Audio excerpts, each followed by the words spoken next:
কুটুস পুকুরি পুকুরি কিরে কিরে।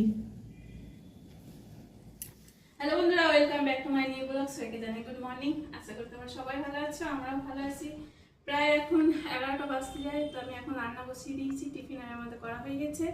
আর একটা এই যে কুমড়ো নিয়ে এসেছি, পুরো পাতা কুমড়ো। তো আজকে আমাদের কুমড়ো দিয়ে, কচু দিয়ে, আলু দিয়ে, পুঁই শাক দিয়ে একটা তরকারি হবে, ডাল হবে আর এই ভাত হবে। বলে অর্ধেক কুমড়োটা কেটে নিই, চলো কাটি এখন। আমাদের কাটু সোনা চলে এসেছে আমার কাছে। গো বাবালি, তোমার খিদে পেয়েছে সোনা? এখন অল্প নেবো কুমড়োটা, নাহলে বেশি দিলে তরকারিটা একটু বেশি হয়ে যাবে। দেখো এদিকে কতটা আমার কাটা হয়ে গেছে সবজি।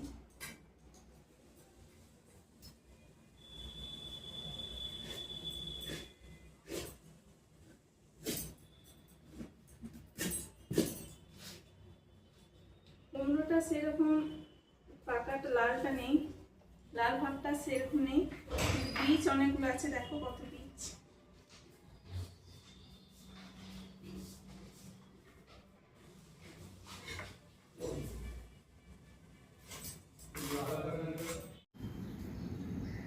দেখো নিম পাতাগুলো পুরো একদম শুকিয়ে গেছে। হাতের এরকম গুঁড়ো করলে সে গোটা গোটা রয়ে যাবে, তো সেই জন্য মা বলে একটু মিক্সচার মেশিন আছে, তখন একটু গুঁড়ো করে দিবি, তাহলে আলুর মধ্যে ছড়িয়ে দিয়ে পরে ভেজে খেতে পারবে। দেখো অনেকগুলো নিম পাতা ছিল, ধুয়ে পরে রোদে দিয়েছি। আর আজকে এত রোদ দিয়েছে, প্রচণ্ড রোদ দিয়েছে, সেই জন্য আমি বাসন টাসন দুপুরবেলায় খেয়ে পরে বাসন আরে কিছু ধুতে পারিনি, এসব বাসন আরে রাখা আছে।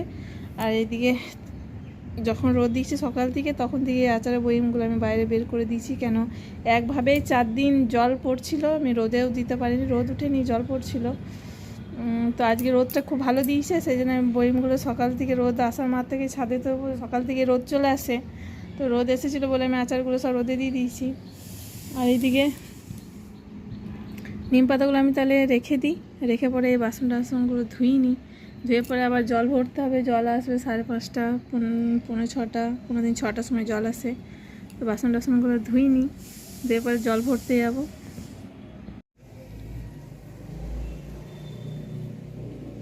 দেখো আমাদের কুটু সোনা কী করছে, দেখো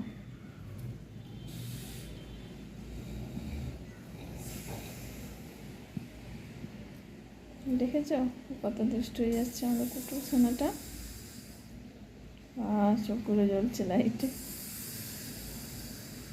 রিও দেখো দেখো দেখো, ও রিও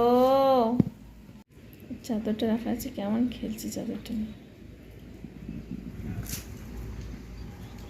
কোথায় গেল দেখো, ওই দিকে ওর মোজা দেখো।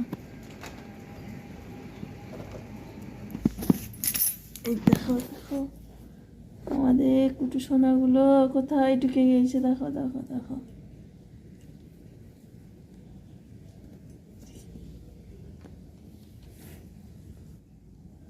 কুটুস পুকুরি পুকুরি কিরে কিরে।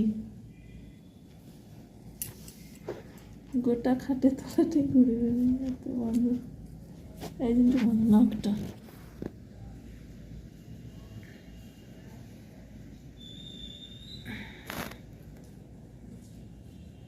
ওই ওই কি করে